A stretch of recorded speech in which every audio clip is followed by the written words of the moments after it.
Good morning friends. जैसा कि आज आपको पता है बीएससी पार्ट सेकंड का हम इनऑर्गेनिक केमिस्ट्री का पेपर फर्स्ट का एक पार्ट हमारे पास है, कोऑर्डिनेटेड कंपाउंड्स की बात करेंगे। कोऑर्डिनेटेड कंपाउंड्स क्या है? उपसहसंयोजक बंध युक्त यौगिक, जिसके हम सिंबल किससे दिखा रहे हैं? इस प्रकार से। ये कोऑर्डिनेटेड बॉन्ड का एक सिंबल है। यहाँ पे हम बॉन्ड की बात करते हैं। बॉन्ड के अंदर हम जानते हैं कि विभिन्न प्रकार के बंध पाए जा रहे हैं, जिनकी थ्योरी भी अलग अलग है।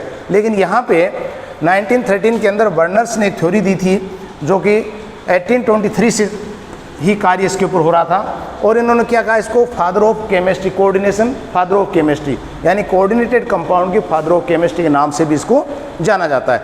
इन्होंने क्या बताया था इसके अंदर कि एक डबल साल्ट और एक होता हमारे पास कॉम्प्लेक्स कंपाउंड। ये डबल साल्ट की बात कर रहे हैं हम यहाँ, तो एक और एक करेंगे हम कोऑर्डिनेटेड कॉम्प्लेक्स या कॉम्प्लेक्स कंपाउंड, कॉम्प्लेक्स कंपाउंड की। तो डबल साल्ट में एक एग्जांपल अगर हम लें फिटकरी का K2SO4 प्लस Al2SO4 का होल थराइस प्लस 24H2O, ये हमारे पास क्या है? एक रिएक्टेंट है, रिएक्टेंट। और इससे जो प्रोडक्ट बन रहा है वो क्या बन रहा है? K2SO4 Al2SO4 का होल थराइस 24H2O। ये एक हमारे पास क्या बना? प्रोडक्ट बन रहा है। अब क्वेश्चन ये है यहाँ पे कि इसको कॉम्प्लेक्स कंपाउंड से कैसे हम विभिन्नता दर्शाएं। तो यहाँ देखिए, आप कॉम्प्लेक्स कंपाउंड का भी एक एग्जांपल हम ले लें। आयरन और साइनाइड के साथ कॉम्प्लेक्स बना करके आप देखेंगे कि साइनाइड हेक्सासाइनो कॉम्प्लेक्स का एक कंपाउंड हमारे पास बन रहा है। ये कॉम्प्लेक्स बन रहा है, ये हमारे पास डबल साल्ट की बात कर रहे हैं। तो यहाँ पे देखने में ये आ रहा है कि जो आयन्स हैं हमारे पास, कौन से? पोटेशियम आयन, सल्फेट आयन और इसी प्रकार से एल्यूमिनियम, ये सब आयन्स के गुण जो हैं वो आइडेंटिफाई किए जा सकते हैं प्रोडक्ट में, डबल साल्ट में। यहाँ पे रिएक्टेंट के अंदर हमारे पास थे, इनको आइडेंटिफाई कर सकते हैं। लेकिन कंपाउंड बनने के बाद या ये कहें डबल साल्ट बनने के बाद भी इनके गुण धर्मों की व्याख्या हम कर सकते हैं। इसी प्रकार से अगर हम कॉम्प्लेक्स में बात करें तो आप देखेंगे कि रिएक्टेंट के अंदर हम इनको आइडेंटिफाई कर सकते हैं, आयरन और साइनाइड को। लेकिन कॉम्प्लेक्स बनने के पश्चात इसको हम आइडेंटिफाई नहीं कर सकते। इट मीन्स यहाँ पे हम आयरन +2 या कहें साइनाइड, इनके गुण धर्म की व्याख्या नहीं कर पाएंगे, क्योंकि ये कॉम्प्लेक्स बन गया, एंटिटी बन गई। इसके गुण धर्म अपने आप में एक अलग ही तरीके के होंगे। तो ये इन्होंने क्या बताया, इनके अंदर दोनों में डिफ्रेंशिएट किया कि डबल साल्ट और कॉम्प्लेक्स कंपाउंड के अंदर। अब देखिए इन्होंने जो पोस्टुलेशंस जो बताए वर्नर्स थ्योरी में, वो क्या दिए? क्या हमारे पास पोस्टुलेशंस, यानी जो अवधारणाएं, जिनको हम क्या कहते हैं? अवधारणा। अवधारणाएं क्या क्या दी इसकी, या कुछ पोस्टुलेशंस जो इन्होंने अभिव्यक्ति जो दी वो क्या दी? इन्होंने क्या कहा कि किसी भी कंपाउंड के अगर हम लेते हैं तो दो प्रकार की संयोजकताएं हमारे पास होती हैं। कौन सी? प्राइमरी वैलेंसी, और दूसरी होती है हमारे पास सेकेंडरी वैलेंसी। ये दो प्रकार की संयोजक, जिसको हम कह सकते हैं 1 डिग्री से कहते हैं इसको, और इसको हम कहते हैं 2 डिग्री से। दोनों नामों से प्रचलित हैं। तो ये दो प्रकार की संयोजकताएं हमारे पास उपलब्ध हैं। अब इन्होंने कहा कोई भी कंपाउंड हमने लिया, प्राइमरी वैलेंसी और सेकेंडरी वैलेंसी। प्राइमरी वैलेंसी हमें किस किस बात की जानकारी देती है? तो प्राइमरी वैलेंसी से हम ऑक्सीडेशन नंबर की जानकारी ले सकते हैं, ऑक्सीडेशन नंबर। और ऑक्सीडेशन नंबर मीन्स ON से भी कर लें इसको हम, किसका? सेंट्रल मेटल आयन का। फॉर एग्जाम्पल यहाँ पर हम लेंगे COCl3 6NH3। यहाँ पे हमारे पास एक एग्जाम्पल है, जो कोबाल्ट का अमोनिया के साथ एक कंपाउंड बन रहा है। सेंट्रल मेटल आइटम कौन सा हमारे पास? कोबाल्ट। तो कोबाल्ट की ऑक्सीडेशन नंबर हमें किससे पता चलता है? प्राइमरी वैलेंसी से। दूसरा हम यहाँ पे क्या कर सकते हैं? प्राइमरी वैलेंसी की और क्या बता सकती है? ये नॉन डायरेक्शनल होती है। कैसी होती है? नॉन डायरेक्शनल गुणधर्म, अर्थात इसका कोई निश्चित स्थान नहीं होता है, जिस प्रकार से सेकेंडरी वैलेंसीज की हम बात करेंगे, क्योंकि वो ज्योमेट्री की बात करेगी। तो यहाँ पे नॉन डायरेक्शनल भी है। और क्या बता सकते हैं इसके अंदर हम? सेकेंडरी में ये ऑक्सीडेशन नंबर बता रहा था, यहाँ क्या बताया? सेकेंडरी में coordination number.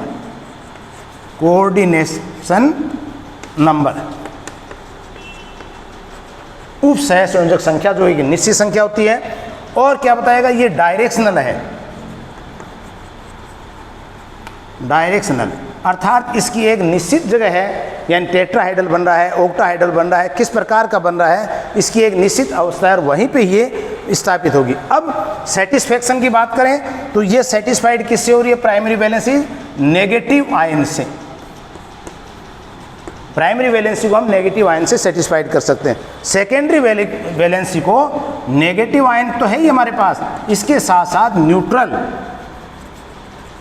For example NH3 and H2O, इस प्रकार के कंपाउंड से भी इसको हम सेटिस्फाइड कर सकते हैं सेकेंडरी वैलेंसी को।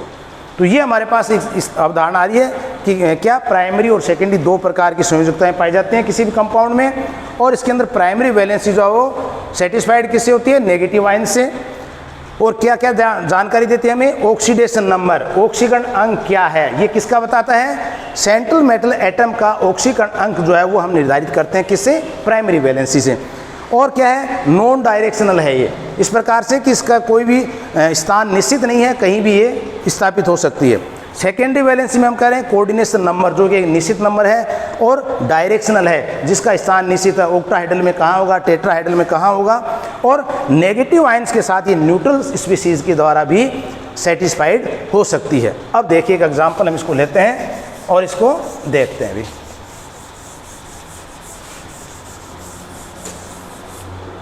एग्जाम्पल हमने लिया,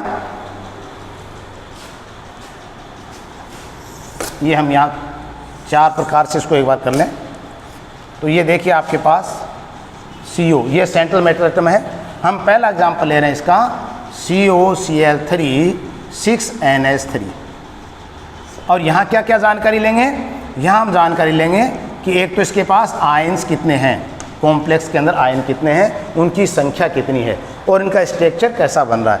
तो यहाँ आप देखेंगे कि कोबाल्ट के साथ हमारे पास क्या है? ये NH3 NH3 NH3 NH3 NH3 और NH3। अब देखिए हमारे पास क्या बच गए? क्लोरीन। तो हम इस प्रकार से इसको क्लोरीन को, क्लोराइड आयन को दिखा सकते हैं। और एक अपन कहीं भी इसको दिखा, मैंने कहा था पहले ही कि इसका स्थान निश्चित नहीं होता है। तो ये एक स्थिति बन गई हमारे पास किसकी? कोबाल्ट की, जब 6 अमोनियम अणु लगे हुए हैं। अब देखना है कि इसके पास आयन कितने हैं। तो आयन में 2 प्रकार से निकालें, एक तो आयन है कितने, तो कैसे लिखेंगे इसको? CONH3 का होल 6 और Cl3, ये स्थिति बनेगी, ये कॉम्प्लेक्स की स्थिति बनेगी।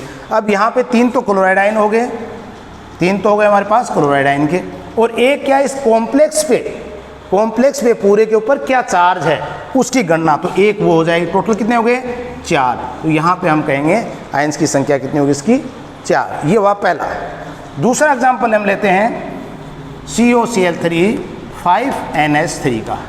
इसका आपको PPT पे भी दिखाऊंगा, पहले एक बार समझ लें इसको। तो COCl3 5NH3। अब यहाँ पे स्थिति क्या बनेगी? ये CO है, ये हमारे पास 5 अमोनिया के अणु लगे हुए हैं, NH3 NH3 NH3 NH3 और NH3। अब हमारे पास क्या एक की कमी है, क्योंकि हमने कहा था ऑक्टाहाइड्रल पोजीशन इसकी है। तो एक हमने यहाँ पे क्लोरीन को लगा दिया। बट ध्यान रखना इसमें, जब क्लोराइड को हम यहाँ लगा रहे हैं तो यहाँ पे हम 2 प्रकार की स्थिति दिखा रहे हैं। एक आपको दिखा रहे हैं डोटेड से, ये डोटेड लाइन, दूसरी है मेन लाइन डैश। अर्थात ये क्या कह रहा है कि primary valency is convert to the secondary valency. Primary valency है वो सेकेंडरी वैलेंसी में कन्वर्ट हो सकती है, जबकि सेकेंडरी वैलेंसी कभी भी कन्वर्जन नहीं होगी। तो ये प्राइमरी वैलेंसी थी हमारे पास यहाँ पे, अब ये कन्वर्ट होगी किसमें? सेकेंडरी में। तो हमारे पास ये स्थिति बन गई एक। और अब क्या बच गया हमारे पास? Cl2। तो नंबर ऑफ कितने हो गए फिर आयंस के? 2 तो ये हो गए हमारे पास, और एक इसका कॉम्प्लेक्स का, तो कितने हो गए? 3। यहाँ कितने थे? 4। अब थर्ड एग्जाम्पल लीजिए, उसमें है COCl3 4NH3। यहाँ पे 2 तरह की स्थिति हो सकती है, सिस और ट्रांस में, और इसीलिए इसका गुलाबी और हरा 2 तरह के रंग आते हैं इसके। तो यहाँ पे हम देखेंगे CONH3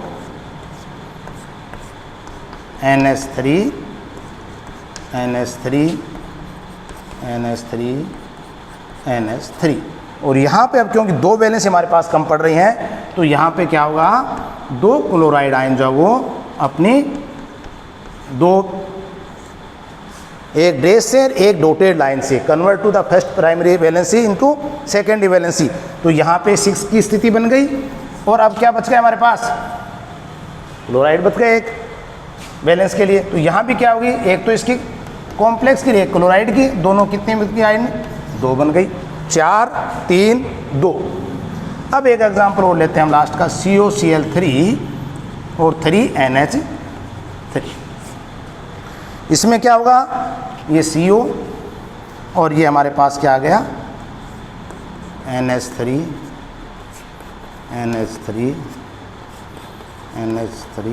3 हो गए। अब बच गए हमारे पास 3 क्या, क्लोरीन। तो अब क्या करेंगे आप, क्लोराइड आयन का दूसरा और ये तीसरा।